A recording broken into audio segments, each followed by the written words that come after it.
Every clip in this video was caught by accident. A phone pointed the wrong way, a security feed nobody checked, a bystander who kept filming. 6 levels, each one worse than the last. Let's begin. We start at Knott's berry farm on September 15, 2009. A 12-year-old boy in the front row.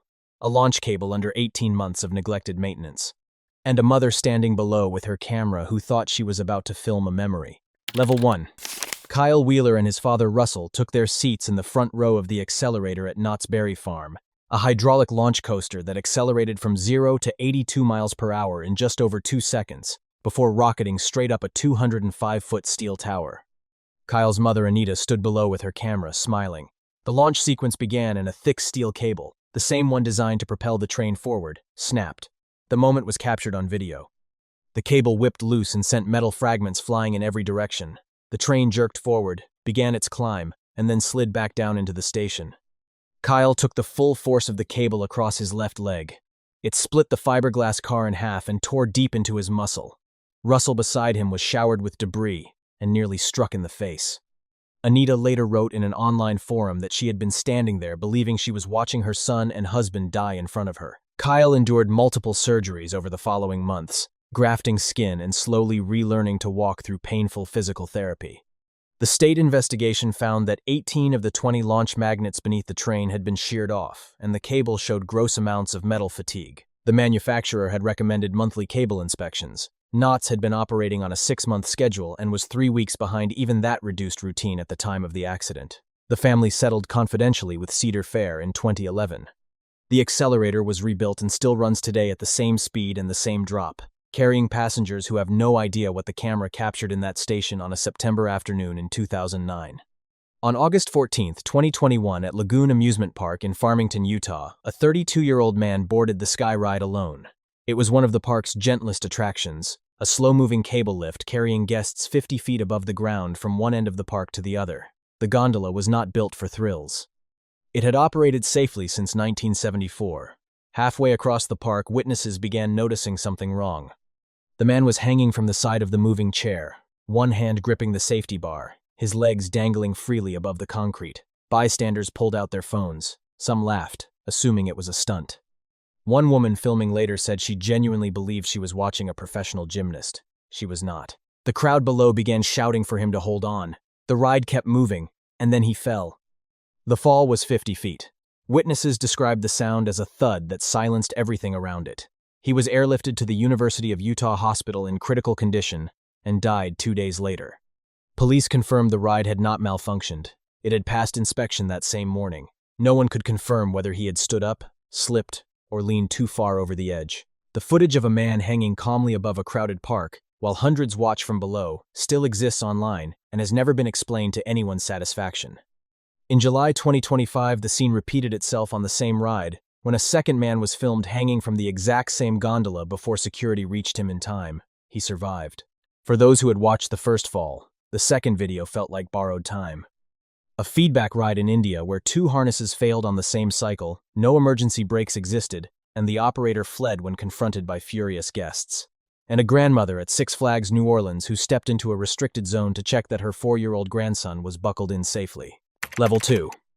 At Worlds of Wonder Park in India on June 25, 2017, the feedback ride was a high-intensity pendulum attraction, where riders simultaneously rotated in a wide circle, swayed on swinging arms, and spun independently in their individual pods. The entire experience depended on shoulder harnesses. On the very first flip of the cycle, a man's restraint snapped open, and he was thrown from his seat, slamming headfirst into an iron step below, before tumbling into the bushes beneath the structure. Somehow he survived with only minor injuries. The ride did not stop. Within seconds, a second harness on a different rider began failing, and she started slipping from her seat. A passenger beside her grabbed hold and kept her inside for 45 agonizing seconds until the ride finally wound down. The man's wife had been screaming at staff to stop the ride from the moment the first harness failed. Operators ignored her. When the cycle ended, furious guests confronted the operator directly and he ran. A manager later described it as a technical fault and pointed to millions of visitors who had ridden without serious injury. The park also admitted in the same statement that the ride carried no emergency brakes due to its size and speed.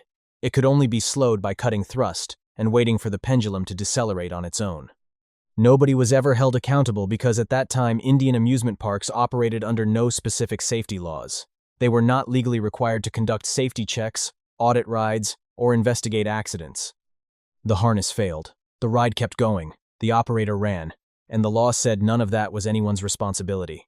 At Six Flags New Orleans on August 13, 2003, 52-year-old Rosa Donaldson was at the park on a summer afternoon with her 4-year-old grandson.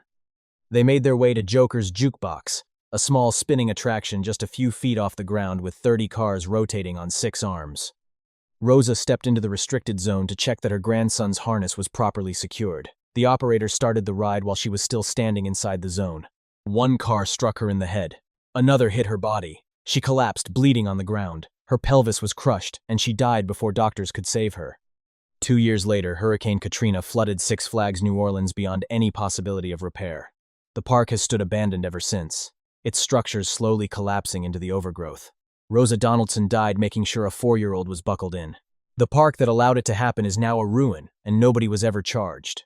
The Trailblazer stand-up coaster at Six Flags St. Louis that lasted less than 3 weeks before a woman was ripped from her locked seat mid-ride. A 17-year-old maintenance worker killed before the park even opened for the day. And a children's ride at Adventureland, moving at 5 miles per hour, that killed an 18-year-old employee in a way nobody has ever fully explained. Level 3. In 1984, Six Flags over Mid-America converted an existing mine train into one of the first stand-up roller coasters in the country and called it Trailblazer. The upright restraints were marketed as state-of-the-art. On July 9th, Stella Holcomb and her husband Carl were riding in the back row. Their teenage daughter and her boyfriend sat in the row directly in front of them. After the second lift hill, where the train twisted into a tight spiral, Stella was gone. Carl said they were holding hands when the car jerked violently, and she was ripped from her seat, nearly pulling him out with her. Witnesses saw her fly from the ride, strike a tree, and fall to the ground. She died later that day. When the train returned to the station, every single one of Stella's restraints was still locked in place. Park officials suggested she had fainted and slipped through. Carl disputed that entirely. The autopsy backed him up. The Trailblazer's restraints could appear locked and pass visual inspection while being incapable of holding a rider through the actual forces of the ride. The stand-up cars were scrapped immediately, and the whole experiment was over in less than a month. On August 30th, 1975, 17-year-old Mark Gaines was performing routine morning maintenance on the Jetstar coaster at Beach Bend Park in Tennessee before a single guest had arrived. His task was to remove the wooden blocks that kept the cars in place overnight. As he bent down, one of the coaster cars swung through unexpectedly and slammed into him. He was pronounced dead on arrival at hospital from massive head trauma and a broken neck. A state investigation cleared the park of responsibility. The ride was permanently closed anyway, because no amount of legal clearance could overcome what had happened to a teenager doing his job before the gates opened. The Ladybug coaster at Adventureland Park in New York moved at barely 5 miles per hour. Bright red cars, tiny dips, built entirely for small children. In August 2005, 18-year-old Stephen Gray, who had worked at the park for 2 summers, was wrapping up one final ride before closing. The coaster was creeping back toward the loading platform when he lost his footing and fell face down onto the track. The front car struck him before anyone could react. Co-workers and guests tried to lift the car by hand for 10 minutes and could not move it. Stephen was taken to hospital with massive internal injuries and died in the early hours of the morning. Investigators found no mechanical faults. The ride had functioned exactly as designed. The explanation for how an experienced operator ended up face down on the track of a ride he knew intimately was never satisfactorily established. What made the week at Adventureland even more incomprehensible was that the very next day a woman was ejected from an entirely different ride at the same park, and she also did not survive. A Ferris wheel in Tennessee where 3 girls fell 40 feet, and a subsequent investigation confirmed that the absence of any seatbelts or restraints was completely legal, and a stand-up coaster in Spain where a harness simply opened mid-ride, and an 18-year-old tourist from Iceland died before reaching the hospital. Level 4. On August 8, 2016, at the Greenville County Fair in Tennessee, 10-year-old Kayla Reynolds, her 6-year-old sister Briley, and a 16-year-old friend were in a Ferris wheel gondola when it snagged on another car and flipped. All 3 fell more than 40 feet to the ground. Kayla fractured her arm. The 16-year-old was initially listed in critical condition. 6-year-old Briley was intubated at the scene before she could even be transported, having suffered a severe traumatic brain injury.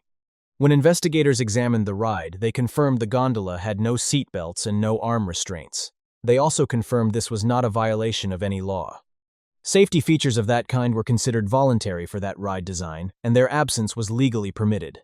The fair shut down all mechanical rides after the accident. When it returned the following year, the Ferris wheel was not with it. The Willard's Whizzer at Great America had been bumping trains into each other in its station for years. Between 1976 and 1979, at least 11 crashes were documented at the Santa Clara Park alone. Marriott Corporation, which operated the parks, never reported any of them to the Consumer Product Safety Commission. On March 29, 1980, 13-year-old Kyle Foss was stepping into a waiting train when a second train came in, with no sign of slowing, and crashed into the back at full force. Kyle was thrown onto the track and run over. He died from severe internal injuries. Marriott was fined $70,000 for failing to report a documented pattern of dangerous collisions. They added seatbelts, improved the brakes, and quietly dropped the Willard's name. The Whizzer still operates today at Six Flags Great America in Illinois. A wave pool in China where a machine malfunction sent a wall of water slamming into hundreds of swimmers without warning. And a log ride in Australia where a man was run over by 2 boats in succession, survived, and then watched 6 months later as 4 people died on a different ride at the same park that had been flagged for poor maintenance for years. Level 5. On February 13, 2021, at a fairground in Shaoyang, in China's Hunan province, families had gathered to celebrate the Lunar New Year. At 3:40 in the afternoon, the Flying Chairs swing ride began its cycle. An alarm sounded. The ride spun faster and faster. Then the entire swing assembly detached from its axis and slammed into the ground. Metal shards and broken seats scattered across the pavement. 16 people, including riders and bystanders, were injured, 3 critically. Video spread across Chinese social media within hours, including footage filmed by one of the riders themselves, capturing the exact moment their screaming turned from excitement into something else entirely. Officials confirmed a faulty switch had caused the system to lose control, accelerating the rotation until the structure collapsed under its own momentum. The park had passed safety checks less than a month earlier. On July 14, 2019, at Canaria Amusement Park in Ahmedabad, India, 31 of the Discovery Pendulum ride's 32 seats were filled, when at 5:40 in the evening, the enormous steel arm holding the Proof the Priving passenger gondola snapped in half at the peak of its swing. Riders still strapped into their seats were sent hurtling downward and crashed into the ride's main structure with an impact witnesses said could be heard across the entire park. 24-year-old Manali Rajvati and 22-year-old Mohammed Zed were killed instantly. 28 others were rushed to hospital, many in critical condition. The video of the collapse spread immediately. You can see the pendulum rising to its peak and then folding violently in midair. The owners presented 4 years of maintenance certificates and government clearances. The investigation later found that routine stress testing of the steel arm had never been conducted. Experts described the failure as a catastrophic fatigue fracture, meaning the metal had been weakening for months or possibly years, with nobody noticing. 6 people, including the park's managing director, were charged with culpable homicide not amounting to murder. The jetline in Stockholm 2023. A replacement part built by a subcontractor of a subcontractor using 30-year-old blueprints. A welder who had questions and no way to ask them. And a control arm that held for 4 months before it came apart at 60 miles per hour with 14 people on board. Level 6. On June 25, 2023, the jetline roller coaster at Gröna Lund in Stockholm was running a full train when some of its passengers noticed the ride felt rougher than usual. Not the enjoyable kind of rough, something that did not feel right. A metallic screech echoed across the park. The front car lurched off the track. The entire train jerked to a halt, dangling 7 meters above the ground with one car hanging sideways. People clung to the rails. Others had already been thrown clear. Emergency crews evacuated the park while trapped riders waited above the ground in open air. 1 woman died. 9 others were injured, 3 seriously. The investigation traced the failure to a control arm installed on the accident train in March 2023, just 4 months before the crash. The original manufacturer, Schwarzkopf, had gone out of business, so the park contracted a fabrication company to produce a replacement part from the original blueprints. That company subcontracted the work to a second company without informing the park.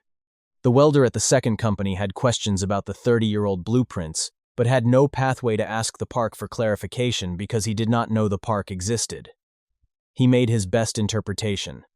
He omitted a critical internal support piece called a backing bar and used the wrong type of weld.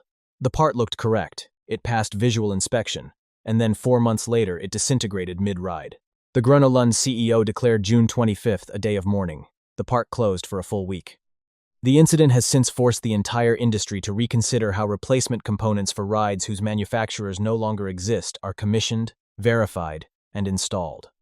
On July 31, 2025, at Green Mountain Park, in the Al Hada region of Taif, near Jeddah in Saudi Arabia, the 360 big pendulum was gathering momentum through its cycle, when seconds before reaching peak speed, the structure failed.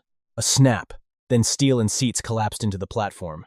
The footage shows onlookers stumbling backward as the carriage slammed down and the crowd broke into a run in every direction.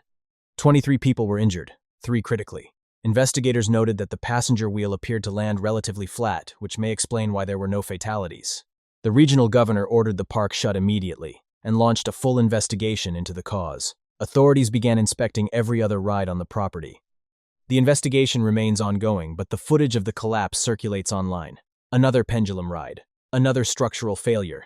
Another crowd watching something that should have been impossible happen in real time. The fireball at the Ohio State Fair on opening night, 2017. An 18-year-old who had just enlisted in the Marines. Internal corrosion that no external inspection could detect. And a row of seats that tore away from the ride arm and launched into the crowd with people still strapped inside. Every single piece of footage in this video existed because someone happened to be pointing a camera in the right direction. The parks did not release any of it. They did not plan for it. And in several of these cases, the official story shifted significantly once the footage became public. A cable that was 3 weeks overdue for inspection, a harness sensor that had been manually adjusted, a control arm built by someone who could not ask a single question, internal corrosion invisible from the outside. The cameras did not cause any of these accidents. They just made them impossible to disappear. Subscribe and tell us in the comments which piece of footage stayed with you longest.